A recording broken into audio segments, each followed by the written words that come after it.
자, 시장을 이겨라. 오늘도 시장 이길 수 있을 만한 투자 전략을 세워보도록 하겠습니다. 하이투자증권 투자솔루션부 이동근 차장과 함께 이야기 나눠봅니다. 어서 오세요. 네. 어쩔 수 없이 이런 질문을 드릴 수밖에 없을 것 같아요. 8월 증시에 과연 코스피 2,300 뚫을 수 있을 것이냐 어떻게 보세요? 사실 이제 오늘 또 분위기가 조금 어제와는 좀 달라졌어요. 사실 어제는 코스피가 조금 이제 주춤하면서 네. 상대로 이제 코스닥 쪽으로 무게 중심이 좀 쏠리는 모습이었는데 오늘 다시 코스피가 이제 2,270 거의 지금 80까지 왔어요. 그렇죠. 그렇기 때문에 사실 이제는 뭐 정말 2,300을 가는 것이 아니냐라는 이런 기대감은 분명히 있습니다. 다만 지금 코스피에 대해서는 계속해서 그 지수 레벨에 대한 부담이 있다는 거죠. 이게 아직까지 외국인들 같은 경우도 지금 어제 같은 경우도 다시 좀 매도를 하는 모습이 나타났었고 네. 이게 매도와 매수가 좀 이게 지난주 중반까지만 하더라도 매수로 이제 방향을 잡은 것이 아니냐라는 이러한 좀 기대감이 있었는데 조금 이제 이런 부분들이 조금 꺾이고 있는 그런 모습들. 오늘도 지금 어떻게 보면은 뭐 아직까지 강하게 뭐 들어오거나 이런 흐름들은 아니거든요. 아니에요. 네. 그렇기 때문에 사실 이런 것들을 보기에는 이런 외국인 매수가 좀 필연적으로 2,300을 돌파하기 위해서는 좀 따라줘야 되는데 아직까지 그 부분을 충족을 못 시키고 있다는 부분이죠. 그리고 이제 지금 시장의 핵심이 오히려 조금 이제 어떻게 보면은 기술주 성장주 위주의 강세. 그러니까 미국 시장 같은 경우도 나스닥은 굉장히 좋은데 네. 사실 다우나 S&P는 이에 미치질 못합니다. 맞아요. 그런 것만 보더라도 시장이 좀 차별화되는 양상들이 나타나고 있고 여기에 원자재가 강세를 보이고 금도 강세를 보이고 그러니까 다른 자산 시장들이 워낙 요새는 또 강세를 보이고 있기 때문에 어떻게 보면 주식시장 쪽으로만 지금 자금이 쏠리고 있다? 이건 또 아니라는 얘기죠. 물론 네. 대기 자금은 풍부합니다만은 사실 이런 것들이 어느 정도 완벽하게 좀 충족이 돼야지만 전 2,300을 돌파할 것이라고 생각이 되고요. 그렇기 때문에 2,300을 돌파하는 데는 조금은 시간과 에너지가 필요하다. 물론 저는 방향성에는 의심의 여지가 없다고 생각을 해요. 네. 뚫을 거예요. 뚫을 건데 다만 지금 여기서 조금은 쉬어가는 국면. 오늘 뭐 지수가 올라오더라도 또 여기에 또 너무 지금 지수에 대해서 너무 또 휩쓸릴 필요는 없다. 그래서 사실 지금 저는 그래서 지수보다는 오히려 지금은 조금 더 업종이라든가 종목이라든가 이런 쪽에 조금 더 포커스를 맞출 필요가 있고 다만 저는 이제 뭐 조정이 좀 나오더라도 네. 이게 뭐 지수가 강하게 뭐 하락을 한다든가 이런 조정은 당분간은 좀 쉽지 않다. 그렇기 때문에 이제 하방은 어느 정도 지금 지지가 돼 있기 때문에 네. 그 부분에 대해서 너무 걱정할 필요는 없고 다만 이제 위로 올라가는 부분에는 앞에서 말씀드린 대로 시간하고 에너지가 조금 더 필요한 지금 그런 상황에 있다. 이렇게 말씀드릴 수가 있겠습니다. 알겠습니다. 자, 그렇다면 코스닥은 어떠세요? 코스닥이 지난 6거래일 동안 상승을 했고 만약에 오늘까지 상승으로 마감하게 되면 7거래일 연속 상승이거든요. 조금 더 갈 수 있겠죠? 사실 이제 우리나라 증시뿐만 아니라 앞에서 말씀드렸지만 미국도 나스닥이 가고 있는 거고 어제 중국 증시를 보면은 그 선전 증시도 물론 강세였습니다만은 그 커창반이라고 이제 새로 생긴 그렇죠. 이제 뭐 시진핑의 그 명령에 의해서 생긴 이제 이 증시가 주로 기술주들이 상장돼 있는 이 커창반이 중국판 나스닥이라고 그렇죠. 보죠. 중판 네. 나스닥인데 커창반이 7%가 올랐어요. 이런 것만 보더라도 지금 이 흐름들이 지금 비슷하구나 이런 걸 느낄 수가 있는 거고 사실 이런 부분들 기술주라든가 언택트 업종들의 시세 동조화가 지금 나타나고 있다. 저는 이렇게 좀 해석을 할 필요가 있다고 생각을 하고 특히 미국 증시에서 아마존이라든가 애플 같은 종목들이 밸류에이션 논란의 부분을 어닝 서프라이즈로 일단 어느 정도는 잠재웠다는 거죠. 네. 밸류에이션 논란이 계속 있었는데 실적이 굉장히 좋게 나오면서 이런 분위기가 좀 확산이 되고 있는 거고 사실 우리나라 증시 같은 경우는 미국 증시와는 조금 다른 부분이 코로나19 관련해서 백신이라든가 치료제라든가 또 이제 진단 관련주들이 바이오 업종의 상당 부분을 차지하고 있고 네. 이런 것들이 또 강세를 보이는 것이 코스닥 시장의 강세에 연결이 되고 있죠. 그러니까 사실 여기에 이제 어제 같은 경우는 우리가 조금 이제 조정을 받았던 뭐 이제 비대면 네네. 또 게임주들 뭐 이런 것들이 어제는 또 여기 따라 올라주면서 2차 전직 이런 거 따라 올라주면서 코스닥의 랠리가 나타나고 있는 이런 모습이라고 말씀드릴 수가 있겠고요.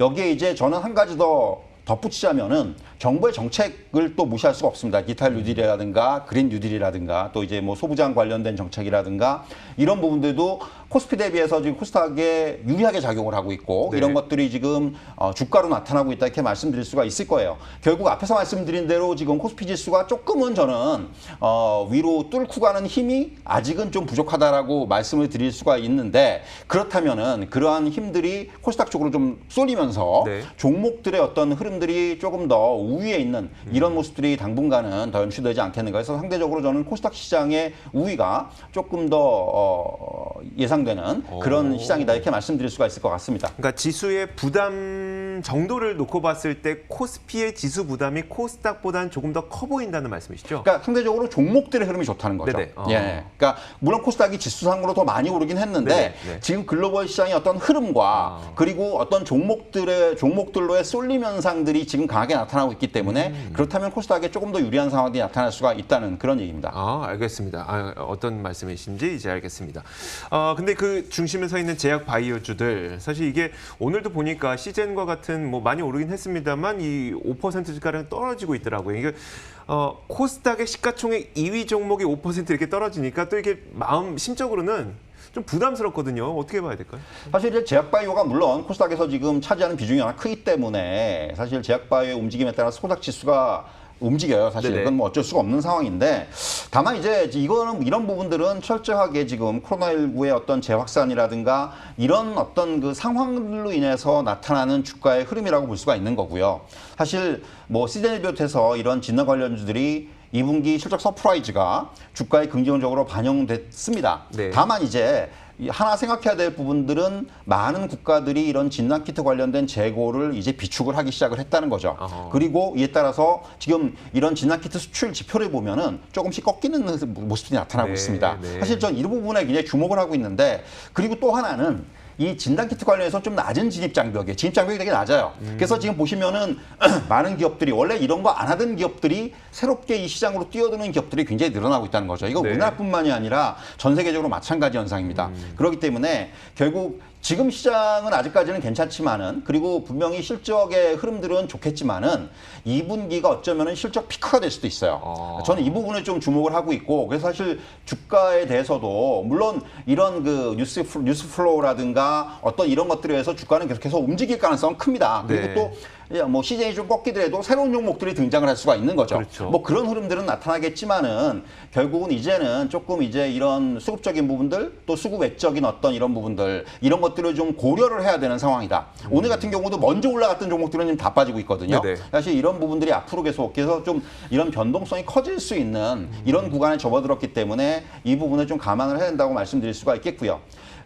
비단 진단키트뿐만이 아니라 치료제라든가 백신도 마찬가지입니다. 이게 어떤 펀더멘털이라든가 확정된 이슈에 의해서 상승을 하는 부분이 아니고 기대감 그리고 뉴스 플로우에 대한 상승이 지금 나타나고 있다는 점에서 분명히 또 이제 어떤 흐름이 나타나면서 시세가 이제 좀 과반영된 측면들 그리고 네. 수급 요인에 의한 급등락 이런 것들은 계속해서 나타날 거예요. 그렇기 때문에 사실 저는 그래서 이런 그 코로나19 관련해서 뭐 이런 관련주들을 매매를 하시는 분들한테 말씀드리고 싶은 거는 매매를 잘하시는 분들은 상관이 없어요. 그럼요. 이런 걸 네. 흐름을 잘 타면은 이거는 정말 수익을 극대화시킬 수 있겠지만은 사실 어떤 이런 부분들 말고 이런 부분들을 뭐 장기 투자를 하겠다 이거는 지금 이제 이런 영역은 아니라는 거죠. 네. 저 바닥에 샀다면 장기 투자 가능하겠지만은 네네. 지금 이제 그런 영역은 아니에요. 지금은 매매 영역이기 때문에 사실 이런 종목들은 철저하게 좀 뉴스플로우라든가 이런 부분에 의해서 좀 주가를 어떤 매매 측면에서 접근할 필요가 있다 이렇게 말씀드릴 수가 있겠고 오히려 코로나19 치료제와 좀 상관관계가 덜한 종목들 이런 쪽에 있어서 뭐 긍정적인 파이프라는 갖고 있다거나 네. 이런 종목들에 의해서 오히려 저는 조금 더 관심이 부각될 수 있는 상황이라고 생각을 하고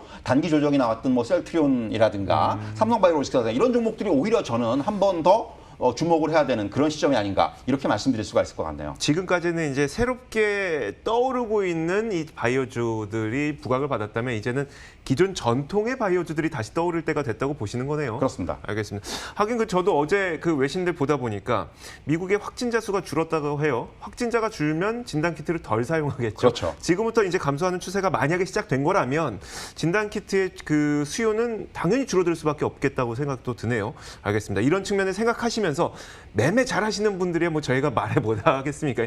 알아서 하시면 되는데 그런 게 아니시라면은 좀 조심을 하시라라는 이야기까지 좀 드려봤습니다.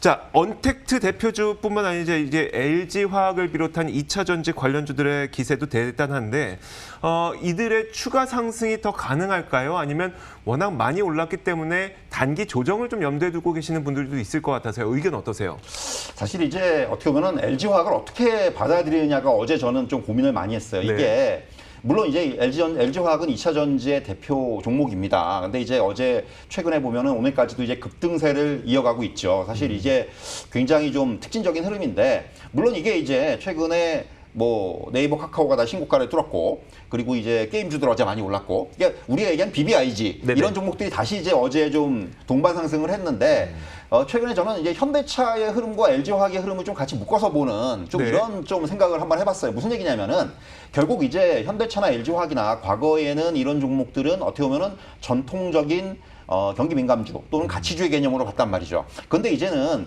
현대차가 최근에 올랐던 이유는 아시겠지만은 결국은 미래차에 대한 비전입니다. 네. 전기차라든가 수소차에 대한 비전이었고 LG화학이 지금 오르고 있는 이유는 전통적인 어떤 화학업종으로 오르는 게 아니고 결국 2차 전지가 이제 잘 되면서 여기서 이제 이익이 나기 시작했다는 부분 이 부분이 결국은 반영이 되는 거죠 주가에. 결국 이런 것들은 이제는 좀 넓은 의미에서의 어떤 성장주의 반열에 넣어야 된다.